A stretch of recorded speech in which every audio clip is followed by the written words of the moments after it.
So Bob says when you push the element 115 reactor inside the disk, it creates an anti-gravity field and it comes out of a tube or something. There's a tube that allows the gravity field to encapsulize the spaceship. So just like the paper. So let's open that file. Yeah, let's So I just like I told you, I just finished reading this book by Lou Elizondo. Bro, I want bring up the cover for the book first, 100%. just so people know what 100%. They're probably like, where are we getting these facts from? Where are we getting this documentation? So tell them. Is this the first page? So this is I just sent you like an excerpt of my favorite chapter. Yeah. Chapter 16, the aha moment. This is when it gets really good and like getting dicey, huh? But go Amazon. Just pull up the book Imminent by Louise Elizondo. Just so people know like who this guy. Because I didn't know who this guy was until I picked up the book. What is this? And Why is this kid doing this? Why does it want a microphone? Yeah, why does it want my microphone? It never did this when but I only found out about this guy recently. But you knew about him a while ago, hey? Yeah. Because his name your research. Yeah, man. The field research. Field research. Elizondo. Amazon. Yeah, whatever. Amazon. Yeah, bring up the Amazon link so we can see. So tell people who is this guy before we get into some of his work and what he's sharing. Let the world know. You let the world know. Okay, Because you know, I just met him. Yeah. So Lou Elizondo, he's like he was the head of the Pentagon for like the UAP program that they was the director of a UAP program in the Pentagon. Do you know how he got inducted? When he got inducted, the story. You should watch his interview with Rogan. I read the book. What do you mean inducted? Like so when they called him for this role, like he didn't even believe in. He didn't even believe in his bullshit, right? Yeah. This guy is like a He's been in the army, been in the field. Yes. Got heaps of battles, war scars. Yeah. He's a decorated veteran. Soldier, veteran, and he left the field to become to work in the office. To work in office, with the Pentagon. Yeah, for like national security and stuff. And he's got all of the highest security clearances. Yeah, pretty much. He's got all of them. Yeah, he's got all of them. Yeah, they call it tickets. Oh, is that what they call it? Yeah, you got like which ticket do you got? It's similar to like here, like I think like in trades and stuff. I was with Tokla the other week. Like permits. You know Tokla? Yeah. No, I mean like permits. Yeah, you mean tickets? Yeah. Yeah, tickets like permits. Yeah, licenses. Yeah, licenses and permits. Yeah. Yeah. So he's got like a permit for everything. He's got a permit for every security level. Apparently, guys higher than him with the NRO. Who? Do you remember I was talking about that Chris Bledsoe? Oh, National Reconnaissance Office. Bro, apparently they're the highest, bro. We'll get to that guy very soon, bro. Yeah, and then I guess there's tickets that don't exist. Yeah, the black tickets, right? The black tickets that don't exist, yeah. Because Lou only got. I think Lou knows a lot. Yeah. But he hasn't seen as much. He reached the ceiling. That's why he left. That's why he left and he wrote this book. So this man, like, he was the director of the actual official UAP program. And UAP, for people who don't know, is the new term for UFO. Yeah. So UFO was like back in the days, like unidentified flying anomalous. Flying object. Object, yeah, that's right. Yeah. And now it's unidentified anonymous phenomena. Yeah, bro. Because because they actually renamed it to unidentified aerial phenomena. Then they realized that they were transmedium. Yes. Because they go through water and matter. Yeah. So they call it unidentified anonymous phenomena. They're not just flying. Bro, Yeah. They're not flying though. They're not even flying. They're warping gravity and they're bending space time, bro. Yeah, and people might be like, "What the fuck are these cook cunts talking about?" Bro, we got facts. Hey, let me show you this cool video. After Roswell, they had the ship, tried to reverse engineer it. They had all the information about what they'd studied from that. And then during World War II, apparently Hitler had his own one. Yes. So he had his own anti-gravitic machine. Yeah. And then when they say that. And I've seen some of the schematics for the Nazi secret space program. I looked into a little bit too. There's schematics, bro. And the technology, the energy source was like, it's like a reactor. It's like a mercury reactor. Yeah, that's mercury, right. And then that goes into whatever, and that creates it spins the and bubble. creates the it creates the bubble. Let's go back to the bubble sheet actually. So is that element 1115 mercury? No, so element 115 is a different element. So this mercury thing is another way of creating anti-gravity. Right, so there's multiple ways of creating anti-gravity, man. Yeah. So let's go to Lou's demonstration. So here we have aha moment. So for the folks at home, we're looking at a diagram and it tells you why the UFOs or UAPs are the shape. They always seem to be like a small shape. Because the power source that powers them can only create a anti-gravity field that's so big that it has to the material the craft has to fit inside the bubble, right? So let's look at this. This from Lou's book. Our conversation naturally turned to the possibility of building such a technology. It would take a lot of energy to create and sustain the bubble, say somewhere in the 3.2 or 5.6 terahertz range. If you were going to generate this much energy, you want to use it as efficiently as possible. That got us thinking more. It also turns out that this bubble, in theory, can only be so big due to the great amount of energy required to create it. So whatever you put in, it has to fit neatly inside the bubble, which is equal distance on all sides from the center. 360 degrees, because you can't be in different space-time at once. You would never want to be part of your craft inside the bubble while another of your craft was outside it. The bubble must surround the craft equally on all sides to avoid catastrophic consequences. There is only one shape in geometry that allows you to be protected. It's the damn disc shape. Right. And you know what's crazy? So you see, you know, before you sent me the files, right? All you see throughout the all the shapes that you see throughout sightings is triangle, cigar, circle, and disc shape. And as soon as you send me the paper, you send me this one. Can you just press next on the photo? No, because it's not the next file though. You can just press next on the keyboard. No, but it's faster. Because I can. Can it work? Yeah, Arrow keys? Yeah. Oh shit. Yeah, cool. Yep. Yeah. So for the folks at home, there's a diagram that explains to you why why these craft are the shape of cigars, discs, and triangles. Because the energy source creates an anti-gravity field, right? And that gravity field can only be so big. It can only be so big. So let's say you have a massive shape like a triangle. You have 3 reactors. You can see 3 reactors there. And even the bigger triangle has 4 reactors, right? Yeah. And like it has to engulf the entire craft. And then like that's what they see a lot that's coming from these like underground bases in Utah, bro. So there's this thing called a DUM. Bro, it's very clever, bro. They use the abbreviation of DUM. Deep underground military base. You look at it, you're like, this sounds like some dumb shit, bro. Bro, dude, they're playing some mind games, bro. Right? They're very good at naming. They're very good at naming branding stuff, bro. Yeah. Skinwalker Ranch. Yeah, so the guy who owns Skinwalker, he buys Skinwalker Ranch. The billionaire. Yeah, I think. Oh, I don't know. Is he billionaire? Yeah, probably billionaire. Bill or something. Bill. Robert. No, that's Robert. He's the former owner of Skinwalker Ranch. They think there's like time warps there. I mean, like a warp. Like that's because of the propulsion, the bubble. It's bending. So this thing is going.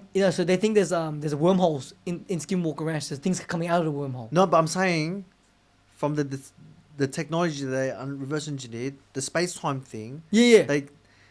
The anti-gravity bubble. Anti-gravity bubble around the spaceship. Yeah. Its effects on nearby objects. Go put up the Dropbox again. There's a diagram to show you that's one of the biological effects.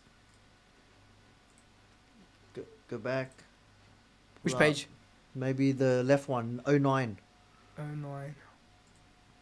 Oh, let's have a look. So if you're close to it, you experience time dilation. Yeah, that's what a lot of people. There's not what I'm talking about. So like they say in Skinwalker Ranch, there's a wormhole, a natural wormhole. No, that's what they're saying. But I'm saying I reckon it's not that. It's just there's a spaceship there. No, but the things are coming out of it. There's just things coming out of it. Like there's a base. There's a secret base there. But the spaceship is going and coming and going, coming and going. You mean in the air? The spaceship. Yeah, because it's in the air. Like this wormhole. Like they I don't know. I haven't seen the footage of it, but they're saying things are just coming out of this wormhole. Because there's pockets of space there. They believe there's wormholes. But what if it's not a wormhole? Yeah, we don't know too. And it's just phasing through the fucking mountain, which is, but inside the mountain. Well, that's what they talk about. This time dilation thing is very. It's an effect. It's an effect of the technology. And that doesn't that kind of talk about remember how somebody you pluck them out of the time stream. Like remember, so the ships cause you to time travel, bro. So So for the people inside? Or? I think the people inside as well, man. So that's what I mean. Like how, like it's hard to wrap my head around this. So like when you use these ships and you go in there, do you leave the past behind, or like so if you come back to the same civilization, is it even the same people again because you're traveling mass distances? And no, that's because you're thinking there's one timeline. But it's not. It doesn't work as neatly as that. Yeah, look, I don't even think we know anything. So, but then, like all we know is this thing does have time dilation. On the outside. Yeah, on the outside. Yeah, on the outside, definitely. Yeah. So but also on the inside, your time is relative. Yeah, the time is relative. But then once you come out of it, like the people that you knew from the time you've been traveling, are they still the same people? The same people. But how? Because let's say if I went on a ship right now and I left to like a system 5 million years away, 5 million light years away from here, and I come back. So 5 million years have passed here, though. So the answer to that is that they're not traveling thousands and thousands of light years of distance. They because that would happen. They're making that. They make a shortcut. They're making a shortcut. Yeah, that's right. They're making a shortcut. Wormholes, is that the word because, for it? Yeah, or Stargate is the word. Yeah, that's right. Because I'm thinking of like traveling. Like you're thinking travel linear distance. Yeah, linear distance. Yeah, that's right. But you fold the distance. Yeah, you fold the distance. That's right. The paper analogy. That's right. The paper. Yeah. You fold it. You go from here, boom, boom. Yeah, so they don't get affected by that. That's right. That's because you're right. You would get affected if you had to go that much distance. Yeah. The relative time. Yeah. The relative time will when you come back. Yeah, will catch up. But it's because they're bending space time. They're just making shortcuts. Yeah, because it's like that's what I mean. It's a wormhole. Yeah. And that's what they talk about, like what these paths are. Is that because you know how the Big Bang, we were talking about the Big Bang earlier. So if we go through an inflation period, everything was at one point. You know Roger Penrose? He's one of the guys who won the Nobel Prize. His theory is that the Big Bang is the end of another universe, and it's like cyclical. That's cool, bro. It's a cycle, huh? Cosmic cycle. Cosmic cycle, bro. Right?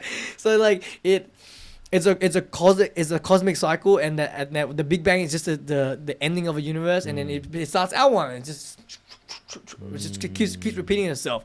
And then why did I bring that up? I had a point, and I got really lost into that for a second. So I was talking about Roger Penrose and Big Bang and inflation. So inflation. So during the inflation period, right?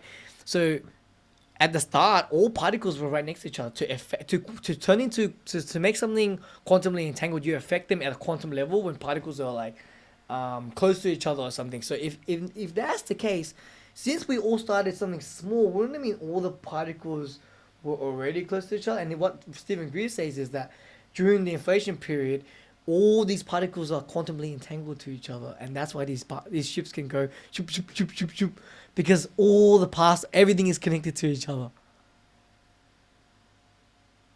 So it doesn't matter how much distance is between them, all these particles are quantumly entangled. Every point in space and time is quantumly entangled to each other. So they can stabilize it? So they can know. So you can go to any space and point in time, no matter how big the inflation is gone, because every point in space and time is quantumly entangled. They're already entangled. So you can go through these entangled wormholes. Yeah. Oh, they can build a Stargate. They can program the Stargate to go to any point. X, A, B, C, Z. Yeah, because coordinate. Because every coordinate is quantumly entangled with each other already. Anyway, because that's Stargates. Yeah, because it's a fucking wormhole, lad. Because of the inflation period. Yeah. I was like, damn. I like that explanation. That makes a lot of sense in my head. Bro, that makes a lot of sense in my head too. Because based on the Big Bang theory, we did go through a period of inflation. Bro, this is facts, bro. And this is disclosure is happening now. And disclosure is happening. So what in our lifetime? Is this legacy program going to come and be like, hey guys, all right? Yeah, but what if they come down here and say, all right, you the cat's out of the bag. It's time to make you guys work for us again. That's not a job as a janitor on the space. No, man, dude, I was pimping before. I want to go back to the before. Even if you were a janitor on a spaceship, I reckon you'd run amok. Just to have fun. Like, you'd be pimping aliens. Yeah. You'd be in and out of there. So, how you doing?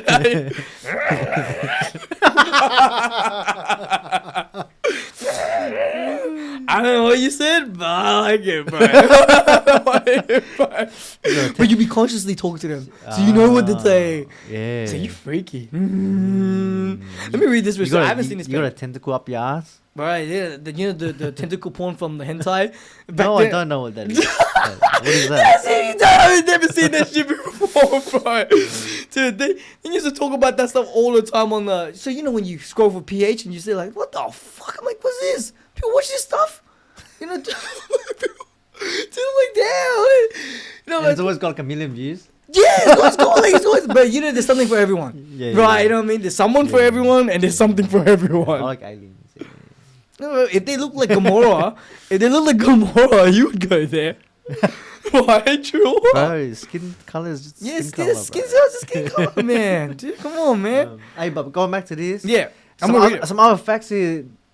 Because Skinwalker, like, it's an investigation, but they're also civilian level. Yeah, exactly. Look, you don't know. This explains a lot of, even you know, Skinwalker around people getting sick and shit. This explains it. Look, like the further you're closer to the craft, to the technology, you experience time dilation. You get a bit further out, people start experiencing internal organ damage, changes the brain, and then you get further out, you get like burns and stuff. Yeah. Which is all the reported. So you know the burns? Do you remember that Travis Walton guy I was talking about? The guy who got abducted by the UFO and then he got brought back and he got healed.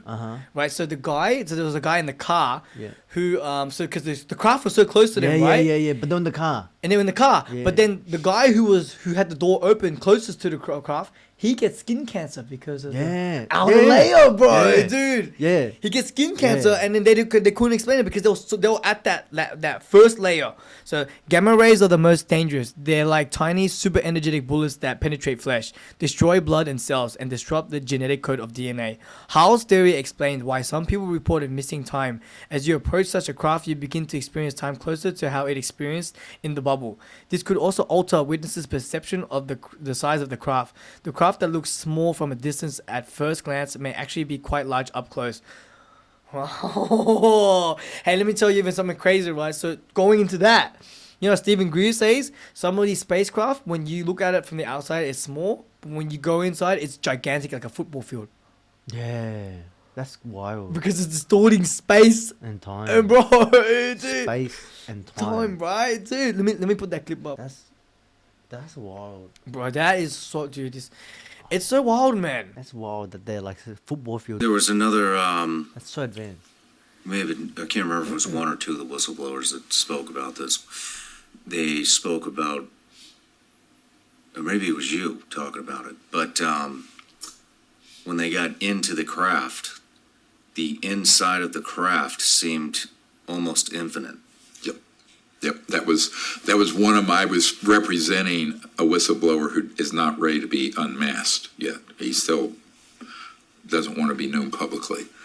But yes, because you have a dimensional space shift as well. So an object that looks 30 feet across, you go in, and it was so big, if you'd thrown a football, you couldn't hit the other side of it. Yeah, because it was small on the outside. When you walk in, it looks infinitely big.